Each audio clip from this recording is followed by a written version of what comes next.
നമ്മൾ സ്വർണം അത്രയ്ക്കും വാങ്ങുന്നില്ല. പിന്നെ എങ്ങനെയാണ് സ്വർണത്തിന് ഓരോ ദിവസം കൂടുമ്പോൾ വില കൂടുന്നത്?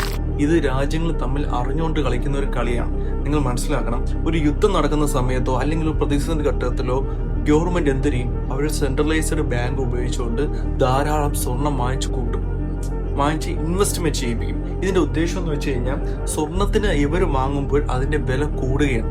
സ്വർണത്തിന്റെ ലഭ്യത കുറയുമ്പോൾ അതിന്റെ വില കൂടും. അപ്പോൾ ഈ വില കൂടുന്ന സമയത്ത് ഗവൺമെന്റിന്റെ നിലവിലുള്ള അവരുടെ കയ്യിലുള്ള സ്വർണത്തിന്റെ മൂല്യം കൂടും. രണ്ടാമത്തെ റീസൺ എന്ന് വെച്ച് കഴിഞ്ഞാൽ നിങ്ങൾ മനസ്സിലാക്കണം, ഈ രാജ്യങ്ങൾ സ്വർണം വാങ്ങിച്ചു കൂട്ടുന്നത് ഡോളർ ഉപയോഗിച്ചാണ്.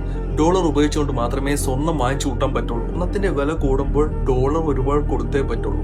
ഈ ഡോളർ ഒരുപാട് കൊടുക്കുമ്പോൾ നിങ്ങൾ മനസ്സിലാക്കണം, സ്വർണത്തിന്റെ വില ഡോളർ വിലയിൽ കൂടുമ്പോൾ നമുക്ക് വാങ്ങണമെങ്കിൽ നമ്മൾ ഇന്ത്യൻ റുപ്പി കൊടുക്കണം.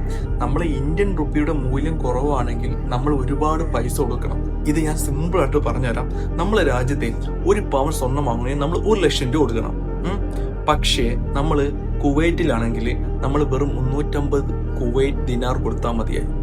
വീഡിയോ ഇഷ്ടപ്പെട്ട് കഴിഞ്ഞാൽ ഫോളോ ചെയ്യാൻ മറക്കല്ലേ.